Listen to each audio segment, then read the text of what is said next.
कृपया अवश्य सुनिए जगत गुरु तत्वदर्शी संत रामपाल जी महाराज के अमृत वचन। दर्श परस नहीं अंतरा, रोमी वस्त्र बीच, पारस लोहा एक डग, ये पलटे नहीं अबीच। चार मुक्ति बैकुंठ बट, सप्तपुरी सैलान, आगे धाम कबीर का, हंस न पावे जान।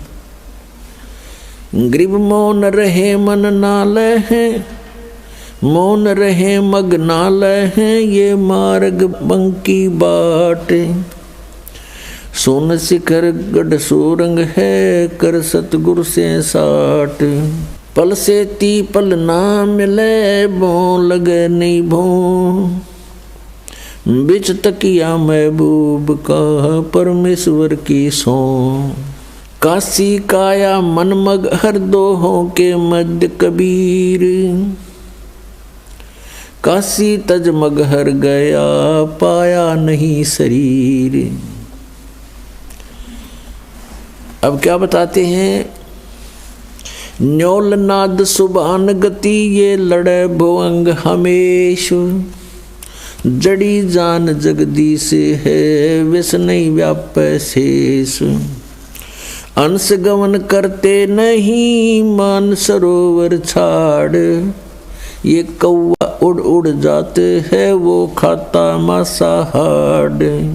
अब क्या बताते हैं कि जिस प्रकार नेवला, न्योल, एक नेवला होता है छोटा सा जानवर, करेलिए जैसा, उससे थोड़ा तगड़ा होता है, चूहे से बड़ा। एक कहते हैं न्योल एक सर्प के साथ युद्ध करता है। सर्प कितना बड़ा होता है? 5-5, 6-6 फुट का लंबा और तगड़ा मोटा। और न्योल एक बहुत ही छोटा सा जानवर होता है, चूहे जैसा।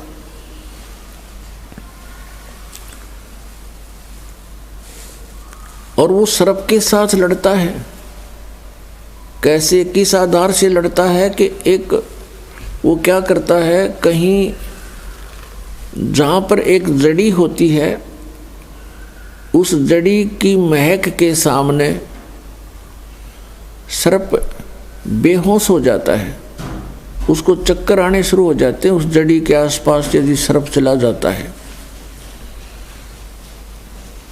और इसका फायदा उठाता है नेवला। क्या करता है नेवला? जड़ी के पास जाता है, उसको अपनी श्वासों से सूंघ कर अंदर भर लेता है और सर्प के सामने आकर उसको श्वास छोड़ देता है।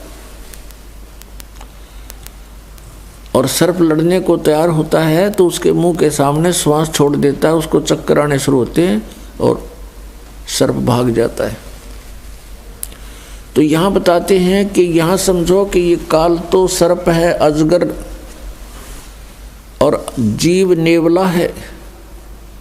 और जिस नेवले को यह जड़ी प्राप्त होगी सतनाम के श्वास के सिमरण की, उसके सामने फिर वो सर्प रूपी अजगर अर्थात काल भाग जाता है।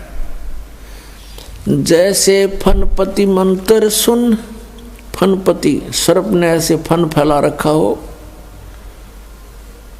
और कहते हैं सपेरा एक मंत्र बोल देता है तो वो सर्प ऐसे किए हुए फैलाए हुए फन को सकोड़ लेता है, इकट्ठा करके भाग लेता है, एक तरफ मुंह मोड़ लेता है।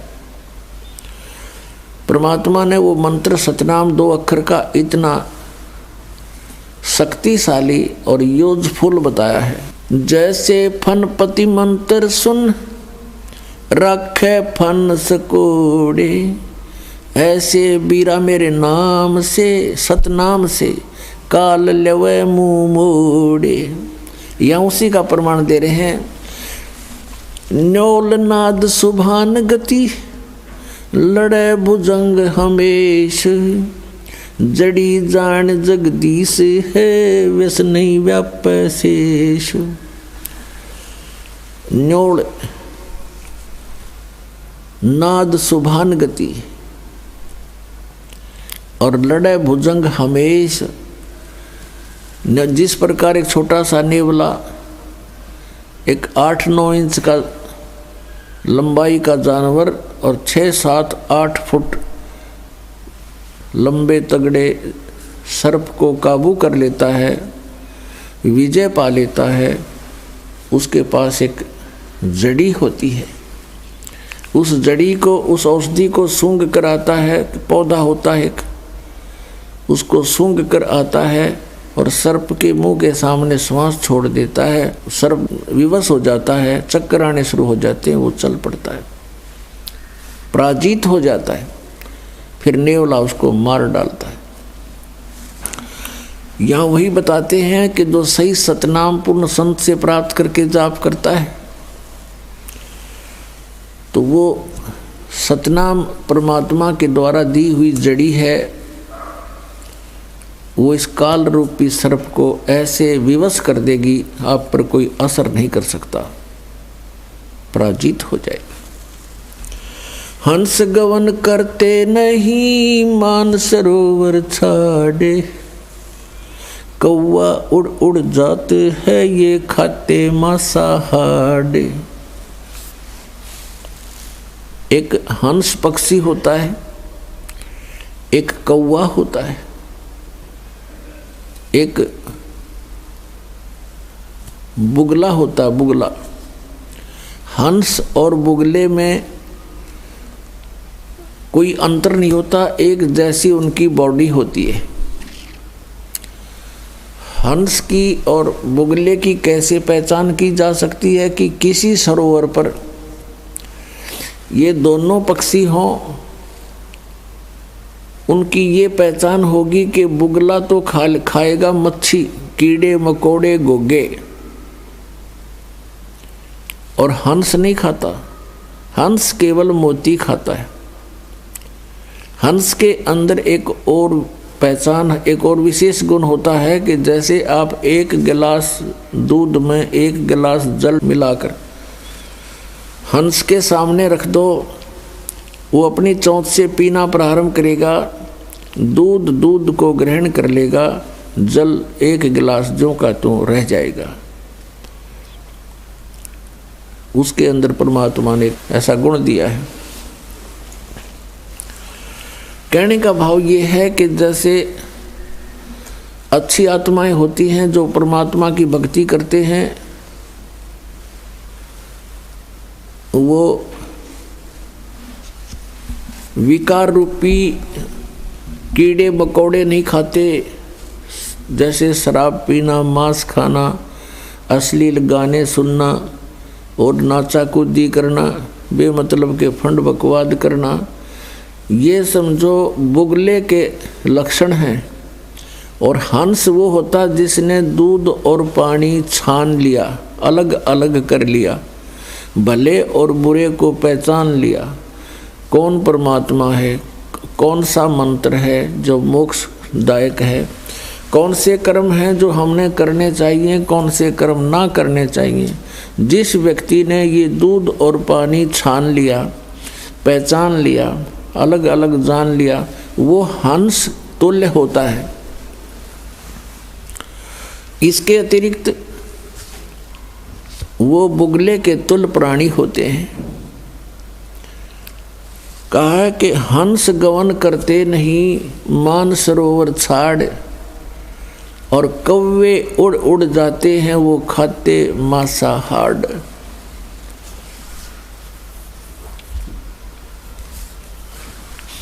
और यही दशा बुगलों के बारे में बताई है कि जो अच्छी आत्माएं होती हैं वो सत्संग रूपी सरोवर को छोड़कर नहीं जाते, जहाँ राम नाम के मोती उपलब्ध होते। और जो कौवे जैसे व्यक्ति हैं, बुगले जैसे व्यक्ति हैं, वो उस सरोवर पर नहीं टिक सकते जहाँ पर मच्छी कीड़े मकोड़े घोंघे खाने को नहीं मिलते। वो मोती आहार नहीं कर सकते, कर्महीन होते हैं। ये सत्संग रूपी सरोवर में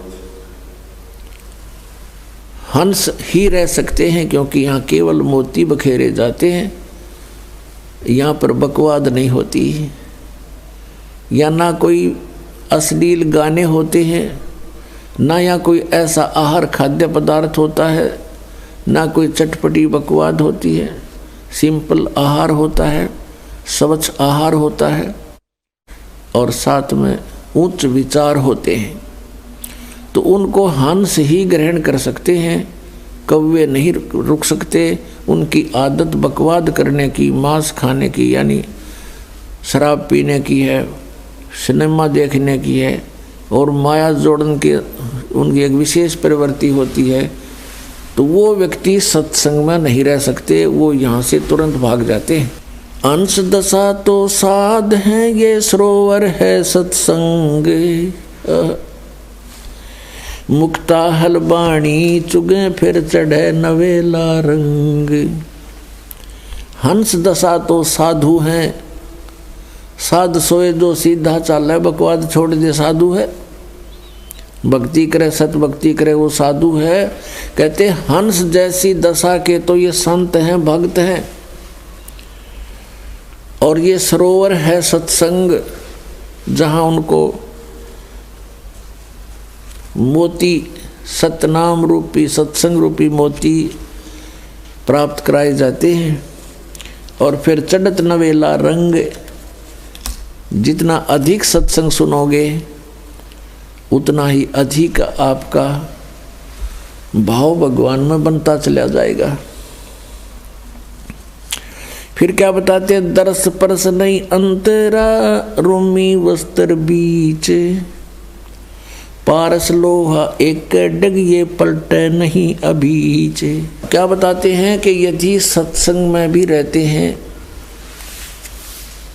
आ भी जाते हैं किसी कारण से, किसी के कहने सुनने से, तो वो ऐसे बताए हैं कि जैसे एक पारस पत्थर होता है, उस पारस पत्थर के साथ में अगर लोहे को लगा दिया जाए वो सोना बन जाता है। लगाने का मतलब है उससे ऐसे बिल्कुल टच होना चाहिए, ऐसे टच हो जाए तो सोना बना देता है। और उनके बीच में वो रखा निकट दिखाई देता है, और बीच में जरा सा भी अंतर रह गया, यानी कहते रूमी वस्त्र अंतरा। एक उदाहरण दिया कि बिल्कुल बहुत ही पतले वस्त्र भी की मोटाई जितना भी अंतर बीच में रह गया दोनों के, वो लगते तो ऐसे जैसे बिल्कुल साथ लगे हुए, लेकिन वो सोना नहीं बन रहा, क्योंकि उससे वो टच नहीं हो रहा। लगता है जैसे बिल्कुल साथ ही खड़ा है, रखा है, बिल्कुल टच हुआ है, लेकिन टच ना होने से अभी वो सोना नहीं बना। तो यहाँ बताते हैं, इसका भावार्थ बताते हैं कि जैसे कोई व्यक्ति सत्संग में आ भी रहा है और फिर सत्संग के उन वचनों को हृदय में उतार नहीं रहा, तो वो सत्संग में आता भी रहे उसके असर नहीं होगा, क्योंकि वो अभी मिला नहीं है। तो यहाँ बताते हैं कि दरस परस नहीं अंतरा, रूमी वस्त्र बीच, और पारस लोहा एक के डिग पर पलटत नहीं अबीच। अब जैसे किसी ने उपदेश भी ले रखा है, श्रद्धा है नहीं गुरुदेव के प्रति, तो वो रह अवश्य साथ रहा है, लेकिन वो मिला नहीं है। जैसे परमात्मा अपने नियम में पढ़ते हो, बिन सतगुर मिले मोहे ना पावे। और वैसे मिले कैसे कि सतगुरु के साथ एक रस नहीं होता, तब तक परमात्मा प्राप्ति नहीं होती। सतगुरु तो मिला हुआ है, नाम भी मिला हुआ है, हृदय में जगह है नहीं तो मालिक प्राप्ति नहीं हो सकती। भाव ये है कहने का। काया काशी मन मघर, दोहों के मध्य कबीर, काशी तजमग हर गए पाया नहीं शरीर। श्वेत वर्ण शुभ रंग है नगरी अकल अमान। तन मन की तो गम नहीं निज मन का स्थान। निज मन ऊपर परम पद राग रूप धर्म धीर। दूजे को तो गम नहीं तावा महल कबीर। निज मन सेती मन हुआ मन सेती तन देहे। देही में कछु ना हुआ तो नाहक लाई खे। बेरा साटे बेचिया बैरागर सुल्तान। मालन को जाना नहीं बेबुद्धि खेचा तान। शेर बेर पलड़ चढ़े एक पड़ा भोमाही। मालन और सुल्तान को हलकारे ले जाही। 2.5 लाख की पावड़ी 1 पैसे का बेर। देख अदम सुल्तान को कैसे डारी मेर। 9 लख नानक नाद में 10 लख गोरख तीर। लाख दत्त संगी सदा चरणों चरच कबीर। 9 लख नानक नाद में 10 लख गोरख पासे। अंत संत पद में मेले ये करोड़ तेरे रविदास। रामानंद से लक्ष गुरु तारे सिसके भाए। चेलों की गिनती नहीं जो पद में रहे समाये। फिर पांडवों की यज्ञ में शंख पचायन टेरी। 12 कोट पंडित जहाँ पड़ी सबन की मेरे।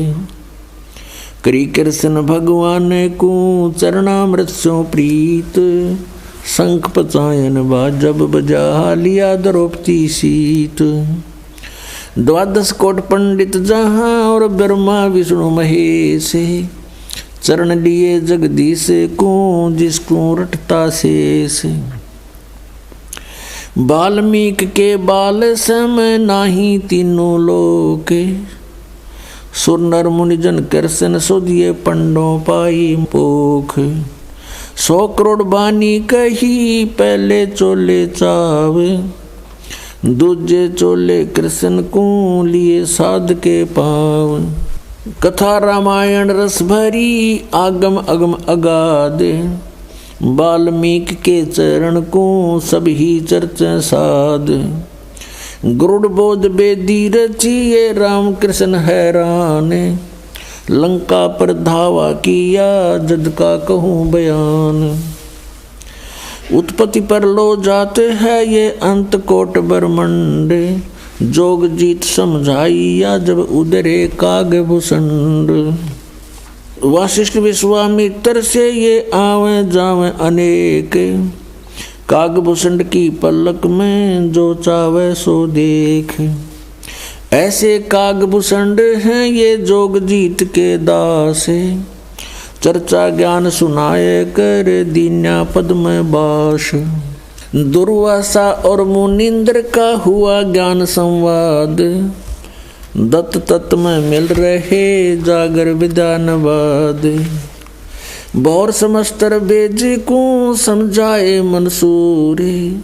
सिमली पर साका हुआ पहुँचे तख्त हजूर। सिखबंदी सतगुरु सही चकवे ज्ञान अमाने। शीश कटा मंसूर का फिर दिया जद्दान। दीन दयाल मिले सुल्ताने को बलक बुखार बादशाही। 18 लाख तुरा तजा पर से अलख अलाई। अब इसमें क्या बताना चाहा है आदरणीय गरीबदास साहिब जी ने कि 9 लाख नानक नाद में और 10 लाख गोरख तीर। लाख दत्त संगी सदा चरणों चरच कबीर। नानक साहब जी जैसी पुण्यात्माओं कहते हैं लाखों की संख्या में पार कर दी। और 10 लाख गोरख तीर। गोरख जैसे सिद्ध पुरुष जो यहाँ एक छोटी सी सिद्धि प्राप्त करके प्रभुता को प्राप्त था, कहते इसे 10 लाख परमात्मा के को ने पार किए जो ऐसी ही भूल में भटक रहे थे। लाख दत्त संगी सदा चरणों चरच कबीर, दत्तात्रेय जैसे भी लाखों पुण्यात्माओं को परमात्मा कबीर जी ने पार किया सत भक्ति देकर। फिर बताया कि रामानंद से लक्ष गुरु तारे शिष के भाई और चेलों की गिनती नहीं जो पद में रहे समाये। रामानंद जी जैसे लक्ष गुरु यानी लाखों गुरु तार दिए, उनको शिष्य बनकर उनका परमेश्वर रामानंद जी के शिष्य बन करके उनको सतमार्ग समझाया और गुरु मर्यादा बनाए रखने के लिए अति आवश्यक जाना, इसलिए उन्होंने रामानंद जी को गुरु बना करके ये मर्यादा कायम रखी कि गुरु बिन माला फेरते, गुरु बिन देते दान, गुरु बिन दोनों निष्फल हैं चाहे पूछो वेद पुराण। अब क्या बताया है, काया काशी मन मघर दोहों के मध्य कबीर और काशी तज मघर गए पाया नहीं शरीर। पुण्यात्माओं अज्ञान को हटाने के लिए परमात्मा स्वयं आते हैं और वो एक तत्वदर्शी संत की भूमिका करते हैं, यानी तत्व ज्ञान प्रचार करते हैं। अच्छी आत्मा को मिलते हैं, उनको अपने सामर्थ्य से परिचित कराते हैं। ये विधान है परमात्मा का। एक रामानंद नाम के बहुत बड़े विद्वान माने जाते थे, पंडित जी थे। चारों वेदों के, गीता के, 18 पुराणों के वो मर्मज्ञ माने जाते थे और उन्होंने आकर के वहाँ बनारस में अपना, काशी में अपना डेरा स्थापित किया और 1400 ऋषि बनाए प्रचारक, वो प्रचार किया करते थे। और स्वामी रामानंद जी ये विष्णु जी के उपासक थे। श्री विष्णु जी को वो इष्ट मानते थे, गीता और वेदों का प्रचार करते थे। 18 पुराणों को वो एक विशेष ग्रंथ मानते थे, वेदों के तुल्य मानते थे।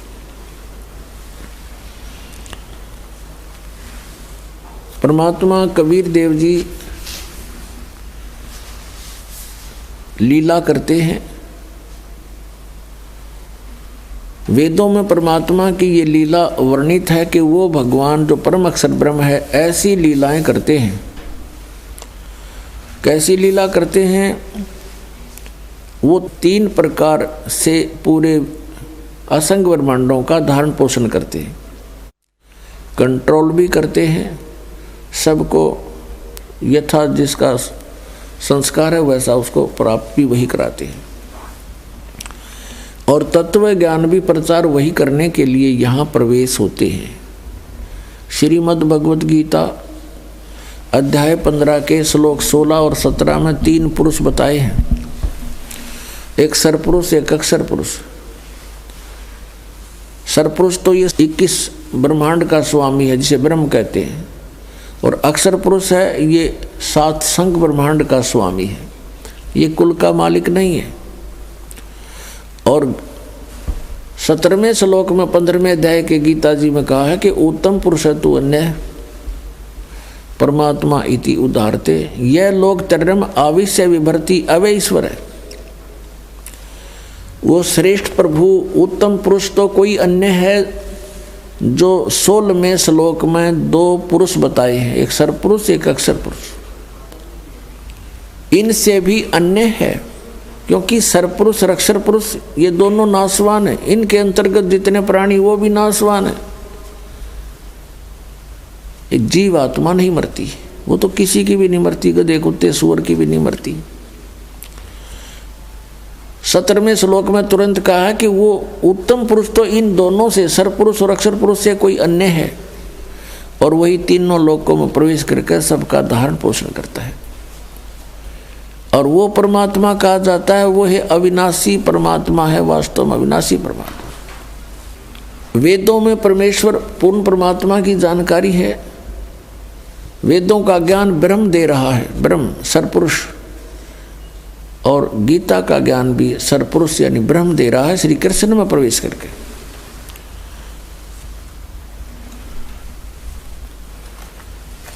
और इस बात से अपरिचित थे कौन? स्वामी रामानंद जी। वो श्री विष्णु को सर्वेश्वर, महेश्वर, मृत्युंजय, कालज्य माना करते थे। ऋग्वेद मंडल नंबर 9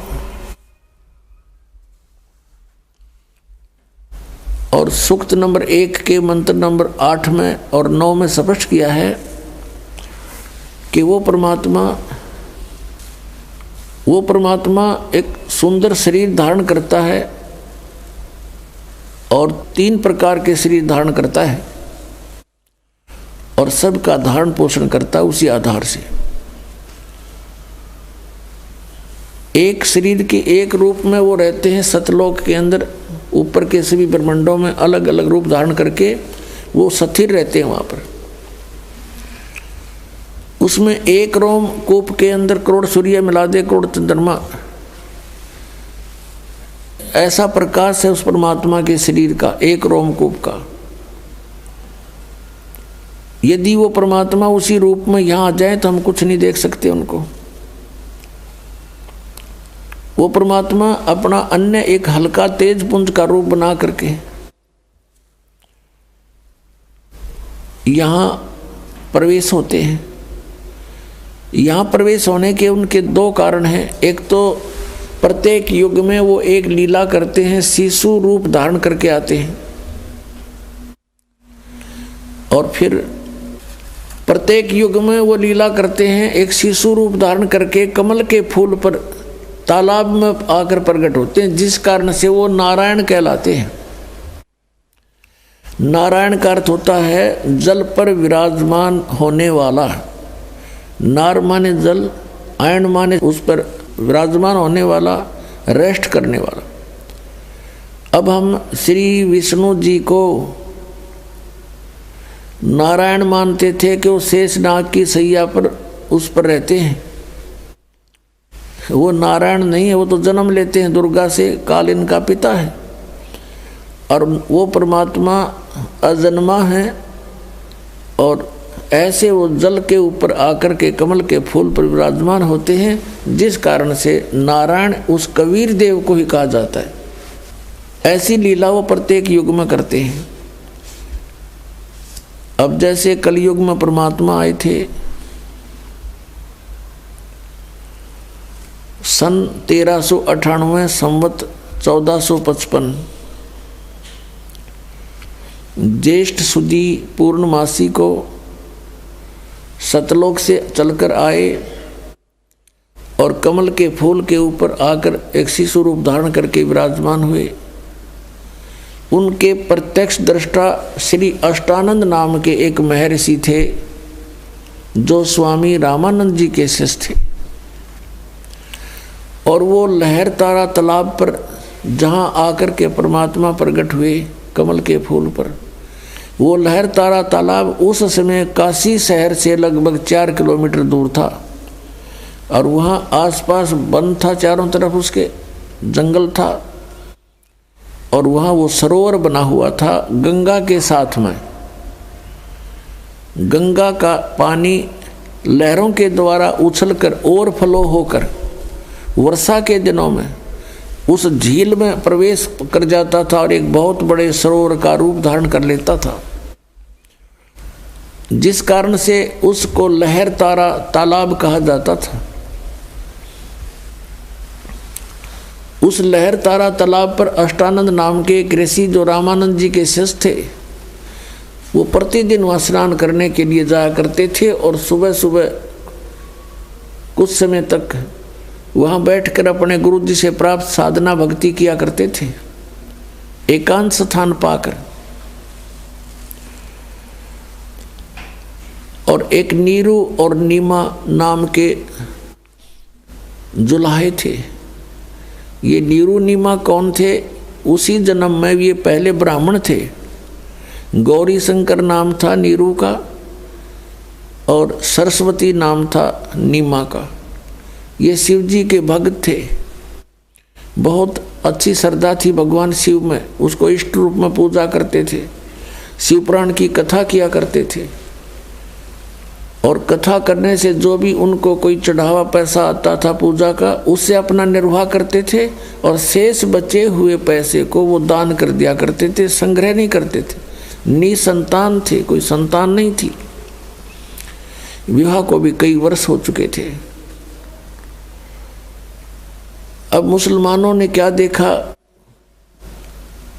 कि ये गौरी शंकर जो है हिंदू धर्म का बहुत प्रचार कर रहा है, बहुत लोग इसके अंदर आस्था रखते हैं, क्योंकि गौरी शंकर किसी को स्वार्थवश मिसगाइड नहीं करता था, केवल भगवान शिव की कथा सुनाता था, किसी से कोई पैसा नहीं मांगता था, कोई जंतर मंत्र नहीं करता था।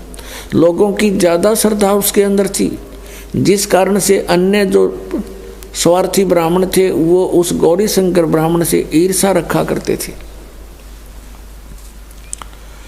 इस बात से परिचित थे मुसलमान धर्म के काजी और पीर मुल्ला। उन्होंने इस बात का लाभ उठाया कि गौरी शंकर के साथ अन्य ब्राह्मण नहीं है, इसलिए उनको ज़बरदस्ती मुसलमान बना दिया दोनों को। और मुसलमान कैसे बनाया जाता था? मुसलमानों ने अपना पानी लिया, जूठा किया सबके सामने बाहर खड़ा होकर, और गौरी शंकर के उनके घर में छिड़क दिया, सारे उनके मुंह में डाल दिया ज़बरदस्ती। और देखने वाले देख रहे, मुसलमान बन गए, मुसलमान बन गए। अब जो ब्राह्मण वर्ग थे, जो गुरु पद पर थे, वो ईर्षा करते थे गौरी शंकर तय, और उन गुरुओं के अधीन अन्य हिंदू समाज था। उन गुरुओं ने, ब्राह्मणों ने सब जगह बोल दिया कि गौरी शंकर जो है मुसलमान बन गया, ब्राह्मण नहीं रहा, वहाँ मत जाना अब। और गौरी शंकर को और सरस्वती को गंगा में स्नान करना भी बंद कर दिया। विशेष स्थान पर, घाट पर, जहाँ सभी स्नान करने जाते थे। और मुसलमानों ने उनका नाम, गौरी शंकर का नाम रख दिया नूर अली, और सरस्वती का नाम रख दिया नियामत। फिर जैसे उसको अपभ्रंश करके बोलते हैं, नूर अली को तो नीरू कहने लगे, नियामत को नीमा, ऐसे बोलने लगे। अब वो गंगा में स्नान नहीं कर सकते थे, और प्रतिदिन स्नान करना उनका अपना एक निजी कर्तव्य था। वो स्नान करके ही अपना कोई साधना किया करते थे। अब भले ही मुसलमान बन गए थे, लेकिन क्रियाएं वो छोड़ नहीं पा रहे थे मन से। और स्नान करने के लिए उन्होंने स्थान देखा, वो लहर तारा तालाब जो काफ़ी दूर है, उसमें गंगा का जल ही लहरों के द्वारा उछल कर आता था। तो प्रतिदिन दोनों के दोनों वहाँ स्नान करने लहर तारा तालाब पर जाते थे, वहाँ स्नान कर कर आते थे। फिर अपना कोई, जैसे मुसलमान रीति से भी उन्होंने करना पड़ता था, लेकिन अंदर से भगवान शंकर को भूल नहीं रहे थे। जिस दिन यानी ज्येष्ठ सुदी पूर्णमासी को संवत 1455 और सन 1398 को परमात्मा सतलोक से चलकर आए। उनका बहुत सुंदर तेज था, बहुत तेज था, और ऊपर से प्रकाश का गोला सा आता नजर आया। किसको? अष्टानंद ऋषि को, जो स्नान करके उस लहर तारा तालाब में अपनी साधना करने की तैयारी कर रहा था। उसने देखा कि बहुत तेज प्रकाश का एक तारा सा टूटा आकाश से और बहुत गति से नीचे को आया। उसकी आंखें चुंधियागी, आंखें बंद होगी अष्टानंद की उस तेज के सामने। पहले तो प्रकाश का गोला दिखाई देता था, आंखें बंद करी तो क्या देखा कि जैसे उसमें एक शिशु रूप है, बालक का, नवजात शिशु रूप दिखाई दिया। जैसे हम सूर्य की ओर देखते हैं तो सूर्य की तरफ देखने के बाद हम फिर आंखें बंद कर लेते हैं तो हमें सूर्य का प्रकाश नहीं दिखाई देता, प्रकाश रहित तो उसका आकार दिखाई देता है। यही दशा उस अष्टानंद ऋषि की हुई। जब उसकी आंखें उस नूर को सहन नहीं कर सकी, बंद हुई, तो क्या देखा कि एक शिशु रूप है इसके अंदर। दोबारा आंखें खोली तो क्या देखा कि लहर तारा तालाब में एक कोने में वो प्रकाश सिमट गया, आगे उसको कुछ दिखाई नहीं दिया। अब वो उठकर चल पड़ा अपने गुरु रामानंद जी के पास, ये जानने के लिए कि आज मैंने ये क्या देखा, ये कोई मेरी भक्ति की उपलब्धि है या कोई मुझे भ्रम लगा है। स्वामी रामानंद जी के पास जाकर अष्टानंद जी ने प्रश्न किया कि हे गुरुदेव, आज मैंने एक अनोखा प्रकाश देखा, अद्भुत प्रकाश देखा। ऊपर से जैसे तारा सा टूटता है से नीचे को आया, इतनी गति से आ रहा था कि मैं वर्णन नहीं कर सकता, और मेरी आंखें उसको सहन नहीं कर सकी गुरुदेव। और जो ही मैंने आंखें बंद की तो उसके अंदर एक शिशु रूप दिखाई दिया, बच्चा, नवजात शिशु। और फिर आंखें खोली तो क्या देखा कि वो प्रकाश से एक बार तो पूरे लहर तारा तालाब को उसने चमका दिया और एकदम समाप्त हो गया, जैसे कोने में सिमट गया हो। अब जैसा भी स्वामी रामानंद जी को ज्ञान था, उसने अपने शिष्य का समाधान किया शंका का कि बेटा, उस शिष्य ने पूछा था कि स्वामी जी ये मेरी कोई भक्ति की उपलब्धि है या मुझे कोई भ्रम लगा है। स्वामी रामानंद जी ने बताया कि बेटा, जब अवतार लोग आते हैं ऊपर से किसी लोक से, तो उनकी ऐसी ही स्थिति होती है, तारा सा टूटता है और फिर वो यहाँ आकर के आपने जो देखा नवजात शिशु, तो वो किसी माँ के गर्भ में स्थापित होंगे, वहाँ से जन्म ले करके या कोई लीला करेंगे अपनी। अब जैसा ज्ञान था उस महर्षि रामानंद जी ने अपने शिष्य की शंका का समाधान कर दिया और शिष्य संतुष्ट हुआ। अब इनको इतना ही ज्ञान है कि जितने भी अवतार आए हैं, श्री राम, श्री कृष्ण और भी जितने ये 9 और 24 अवतार मानते हैं, सभी माँ से ही उत्पन्न हुए हैं। लेकिन वो अवतार जो लहर तारा तालाब पर कमल के फूल पर आया है, वो किसी माँ से जन्म नहीं लेता, वो अजन्मा है, वो स्वयंभू हैं, वो परिभू हैं, स्वयंभू हैं। उनका शरीर शुक्रम अकायम ऐसनाविरम, उस परमात्मा का शरीर माता पिता के योग से बनी उन बीज शक्ति से नहीं होता, और उनके शरीर में नाड़ी तंत्र नहीं है। इसलिए यजुर्वेद अध्याय नंबर 40 के मंत्र 8 में कहा है कि सप्रियागात, वो सबसे प्रथम देहधारी और सबसे पहला प्रगट पुरुष है। और शुक्रम अकायम कबीर मनीषी, वो कबीर देव, कबीर विद्वान, सर्वज्ञ, मनीषी माने सर्वज्ञ और कबीर माने कबीर देव, वो कबीर देव कबीर साहब सर्वज्ञ है। और शुक्रम अकायम ऐसनाविरम अवर्णम और अपाप विद्यम स्वयंभू परिभू।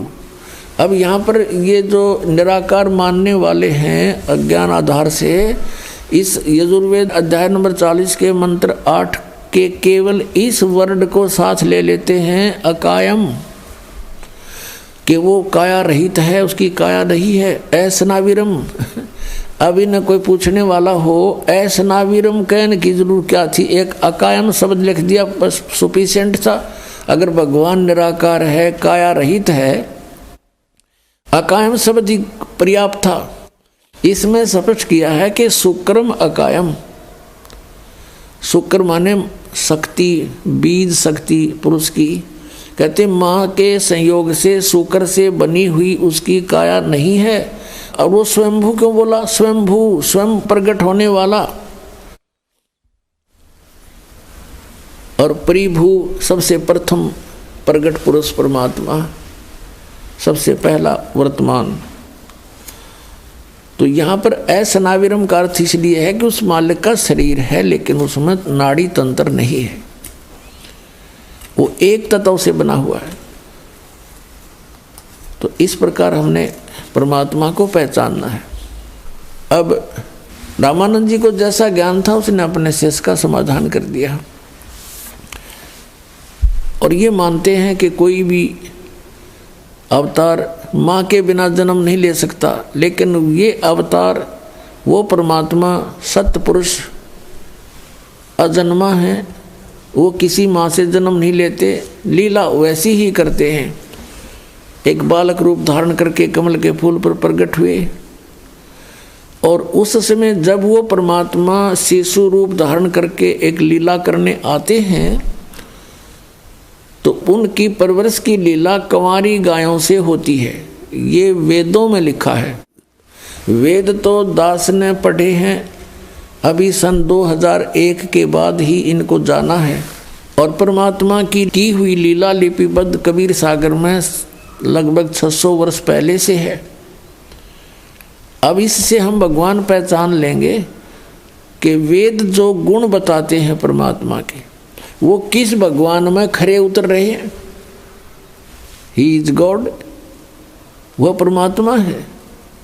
इतनी सी बात है। इन सदग्रंथों में हम पहले भी मानते थे कि वेद सत्य हैं, सच्चे ज्ञान युक्त हैं, लेकिन इन वेदों के आधार से हमें ये बताया गया कि परमात्मा निराकार है, लेकिन वेदों में लिखा है वो साकार है, सशरीर है, उसका नाम कबीर है, कबीर देव। तो जिनको हम विद्वान माना करते थे वो विद्वान नहीं, अज्ञानी अनाड़ी थे, संस्कृत भाषा जानते थे। संस्कृत भाषा पढ़ने वाला भी समझ सकता है कि परमात्मा सशरीर है, उसमें लिखा स्पष्ट है। अग्नि तनुरसी, यजुर्वेद के 5वें अध्याय के प्रथम मंत्र में 2 बार लिखा है, अग्नि तनुरसी विष्णुवेतवा सोमस्य तनुरसी। परमेश्वर सशरीर है और सबके धारण पोषण करने के लिए उस अमर पुरुष का और भी शरीर है। तो इस प्रकार हम अब सदग्रंथों को जानकर परमात्मा को पहचान सकते हैं। उधर से नीरू नीमा आए स्नान करने के लिए। वो समय था ब्रह्म मुहूर्त का। ब्रह्म मुहूर्त कहते हैं सूर्य उदय होने से पहले 1.5 घंटा का जो समय है उसको ब्रह्म मुहूर्त बोलते हैं ये। तो उस समय वो स्नान करने के लिए चले अपने घर से। स्नान करने लगी, पहले नीमा ने स्नान किया। नीमा स्नान करके बाहर आई, फिर नीरू स्नान करने के लिए गया। और सुबह का जो अंधेरा होता है वो एकदम चांदने में परिवर्तित हो जाता है, बहुत शीघ्र रोशनी हो जाती है। ऐसी दूर से देखने जोगा उसमें व्यवस्था हो जाती है। अब नीरू नारा था ऐसे करके जल में प्रवेश करके, और नीमा जब स्नान करने के बाद जो वस्त्र बांध कर स्नान करके गई थी, उस वस्त्र को धोने के लिए दोबारा किनारे पर आई वस्त्र चेंज करके।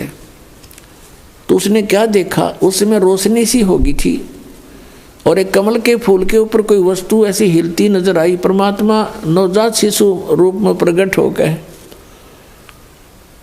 और एक पैर को हिला रहे थे। ऐसे एक पैर को हिला रहे थे बालक रूप में। अब नीमा की नजर गई कि क्या हिल रहा है। पहले तो उसने देखा कोई सर्प है, फिर ध्यान से देखा कि तो कोई बालक है।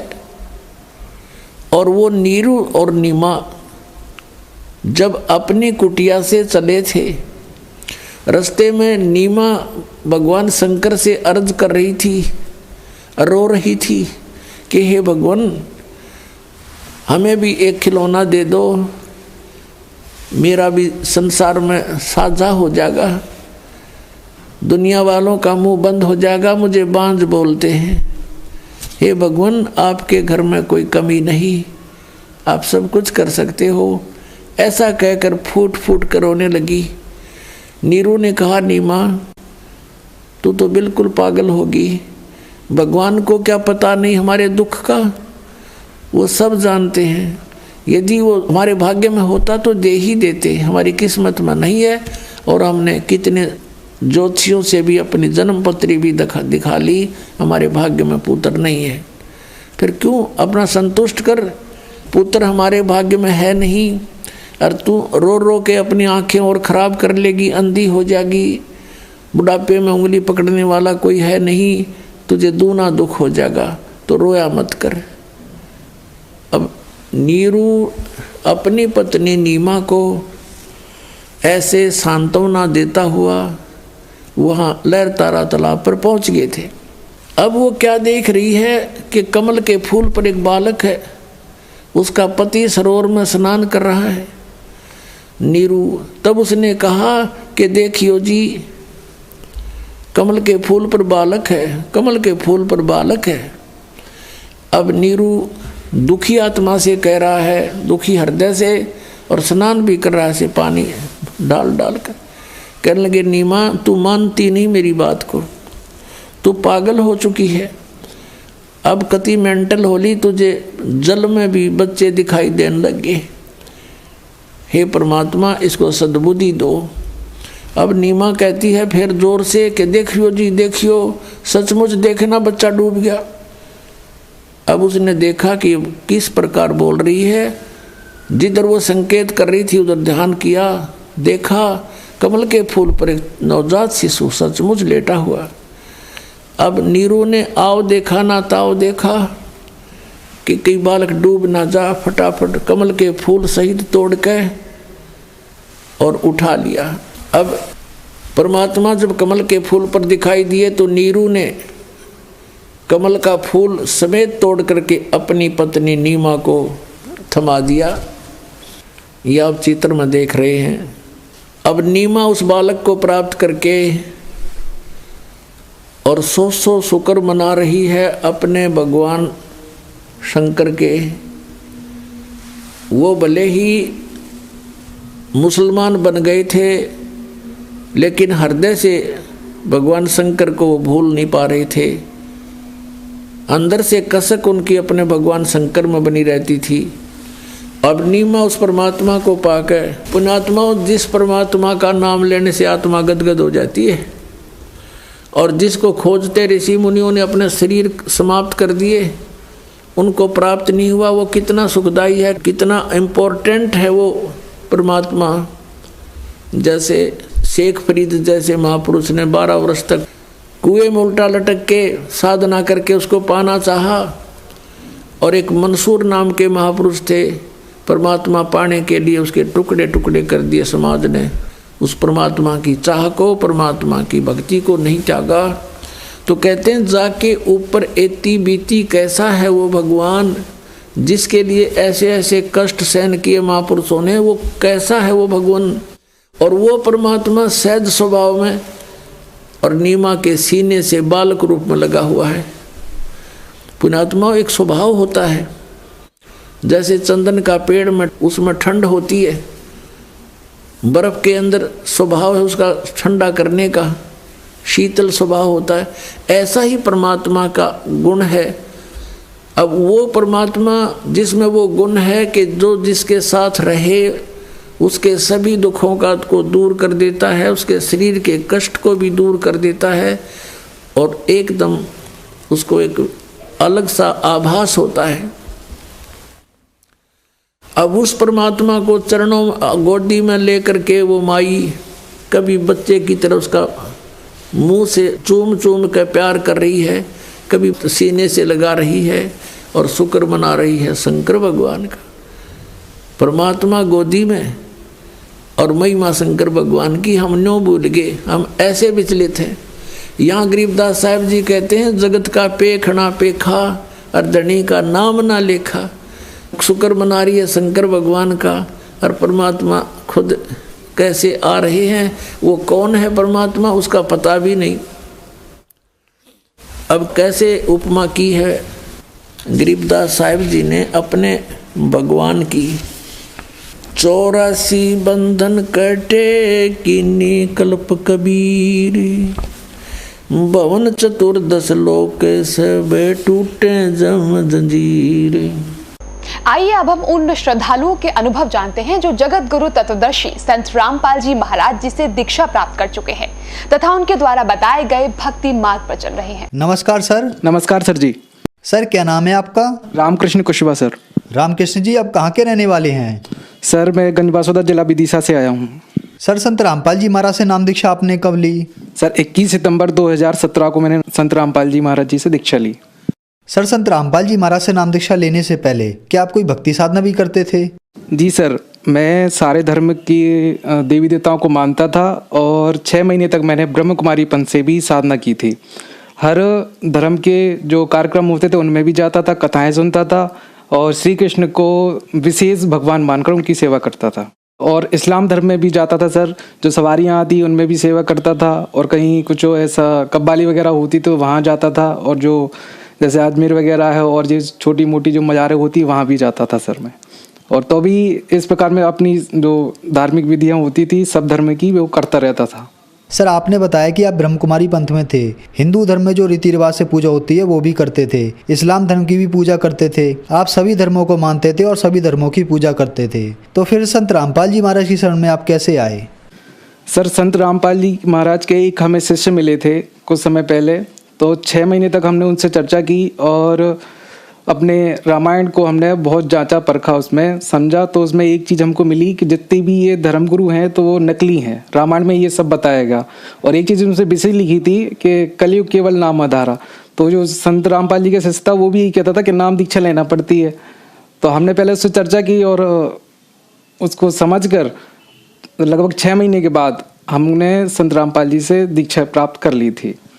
सर हमने सुना है कि जो भी श्रद्धालु संत रामपाल जी महाराज से नाम दीक्षा लेते हैं उनको कुछ ना कुछ लाभ जरूर प्राप्त होते हैं। तो क्या संत रामपाल जी महाराज से नाम दीक्षा लेने के बाद आपको भी कुछ लाभ प्राप्त हुए?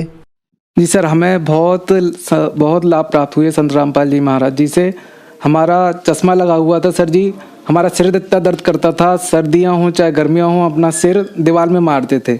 लेकिन जैसे ही हमने संत रामपाल जी महाराज जी से दीक्षा प्राप्त की तो सिर दर्द भी खत्म हो गया और चश्मा भी उतर गया हमारा। पता ही नहीं चला कि हमारी जो बीमारी थी वो कहाँ चली गई। जो भूत प्रेत की बाधा भी हमको होती थी वो भी संत रामपाल जी की दया से समाप्त हो चुकी है। और हमारी माता जी को भी जो भूत प्रेत की बाधा होती थी और हर साल वो हर महीने कहीं ना कहीं वो जाती थी, तांत्रिक क्रियाएं करवाती थी, कहीं किसी के पास कहीं किसी के पास। तो वो कुछ ना कुछ मांगते थे, कहीं बलियां मांगते थे, कहीं ये चढ़ा दो, कहीं मुर्गा चढ़ा दो, कहीं बच्चे की बलि चढ़ा दो, ये सब करते थे। लेकिन जब हमें ये ज्ञान समझ में आया तो हमने संत रामपाल जी से दीक्षा प्राप्त की और हमें विश्वास बन गया कि संत रामपाल जी सब कुछ कर सकते हैं। तो इसी प्रकार कोई तांत्रिक हमारे घर पर आया था, हमारे पिताजी ने हमको चेक करवाया कि तेरे को भी कोई तांत्रिक क्रिया किसी ने करवाई होगी, तू भी चेक करा। तो मेरे को विश्वास बन गया था संत रामपाल जी की दया से कि मुझे कुछ नहीं हो सकता। तो उन्होंने मुझे चेक किया तो मुझे कुछ नहीं निकला। और मेरी माता जी को चेक किया था जब उन्होंने दीक्षा नहीं ले रखी थी तो उनको वो सारी तांत्रिक क्रियाएं दिखा दी गई थी कि आपको ये सारी तांत्रिक क्रियाएं हैं, आपको ये सब करना पड़ेगा, तांत्रिक टोटके करना पड़ेंगे तब आप इसको मुक्ति मिलेगी। लेकिन मेरे को संत रामपाल जी की दया से कुछ नहीं हुआ और तब से मैं अभी तक ठीक हूँ। और मेरी माताजी बचपन से ही भूत प्रेतों के चंगुल में फंसी रहती थी। शादी हुई तो भी उनको भूत प्रेत साक्षात नजर आते थे। तो जब से उनको कुछ कहीं बीमारियां भी होती थी, कहीं किसी तांत्रिक क्रिया के पास जाते थे हम लोग, कहीं भगवानों के पास, कहीं हनुमान जी के पास, कहीं दुर्गा जी के पास, और सब लोग यही कहते थे कि हाँ धीरे धीरे खत्म हो जाएगा। तो कुछ समय राहत मिलती थी। 1 महीने आपने कुछ करवा दिया, पूजा कर ली, 1 महीने हो गया और फिर 1 महीने के बाद जो का तो हो जाता था। लेकिन संत रामपाल जी जो चमत्कार देख के माता जी ने मुझे देखा तो उन्होंने ये बताया कि मुझे भी संत रामपाल जी से दीक्षा दिला दो, मैं भी सही होना चाहती हूँ। तो नवंबर 2017 को मेरी माता जी ने भी संत रामपाल जी से दीक्षा प्राप्त कर ली और जैसे ही दीक्षा प्राप्त की उस दिन से मेरी माता का बुखार समाप्त हो गया और भूत प्रेत जो साथ लगे रहते थे वो भी उस दिन से गायब हो चुके हैं।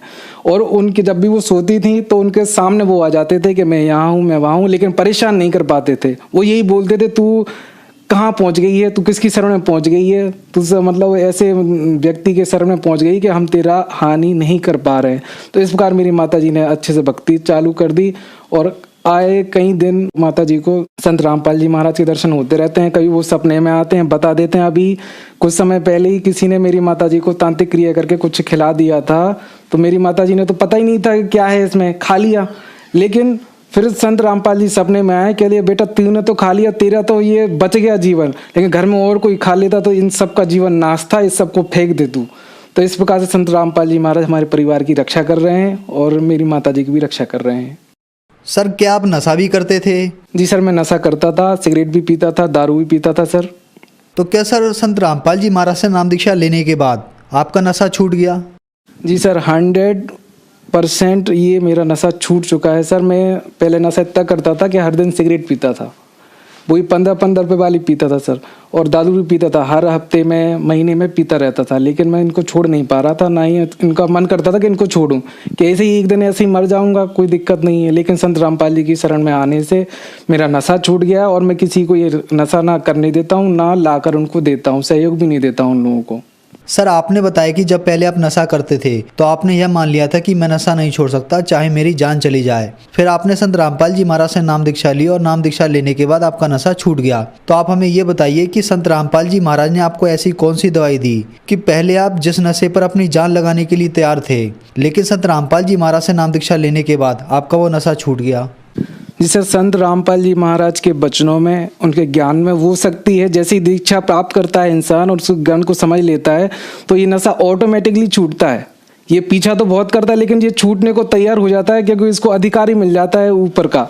तो संत रामपाल जी की महाराज की जो वाणी में जो शक्ति है, जो पावर है, वो उस नशे को छुड़ा देती है, सारी बुराइयों से बाहर निकाल लेती है और वो फिर कभी नशा नहीं कर पाता है। चाहे कोई भी इंसान हो, कितना ही नशा करता है, वो कभी नहीं कर पाता जो संत रामपाल जी महाराज जी की शरण में आ जाता है। सर संत रामपाल जी महाराज से नाम दीक्षा लेने के बाद आपकी माता जी को जो बचपन से भूत प्रेत की समस्या थी वो ठीक हुई और आपका नशा भी छूट गया और भी बहुत सारे लाभ आपको प्राप्त हुए। तो जो श्रद्धालु आज आपको देख रहे हैं, आप उनके लिए क्या संदेश देना चाहते हैं? जी सर, जो भी श्रद्धालु मुझे देख रहे हैं, जगत के भाई बहन देख रहे हैं, भगत लोग देख रहे हैं, तो उन लोगों को मैं यही प्रार्थना करूँगा। मेरे अपने भी कुछ लोग हैं जो अभी नहीं मानते। मैं उनको बहुत चमत्कार सुनाता था कि मेरे साथ ऐसा होता है, लेकिन वो मुझे पागल समझते थे। उनको खुद पता नहीं है, लेकिन वो अब इस संत रामपाल जी महाराज जी से जुड़े और उनके शिष्यों से उनके अनुभव सुने तो ऐसे चमत्कारी अनुभव उनको मिलेंगे जो कभी शायद अपने टीवी पे देखे होंगे। लेकिन वो इन संत रामपाल जी महाराज जी से जुड़े और अपना नाम दीक्षा लेकर कल्याण करवाएं। सर संत रामपाल जी महाराज से कैसे जुड़ सकते हैं और कितने पैसे देने होते हैं? सर, संत रामपाल जी महाराज जी से जुड़ने के लिए कोई पैसा, एक पैसा भी देना नहीं होता है।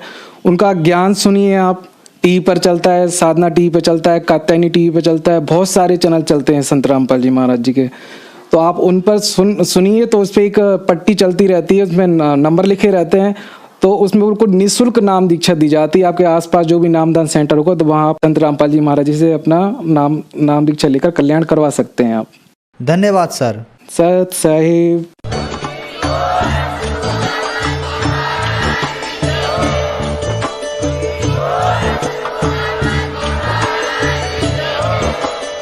आप सुन रहे थे जगत गुरु तत्वदर्शी संत रामपाल जी महाराज जी के मंगल प्रवचन। अधिक जानकारी के लिए विजिट कीजिए हमारी वेबसाइट www.jagatgururampalji.org। संत रामपाल जी महाराज जी के शुभ आशीर्वाद से पूरे विश्व भर में 500 से भी ज्यादा नाम दीक्षा केंद्र हैं, जिन पर संत रामपाल जी महाराज जी द्वारा ऑनलाइन निःशुल्क नाम दीक्षा दी जा रही है। अपने नजदीकी नाम दीक्षा केंद्र का पता करने के लिए संपर्क करें 8222880541।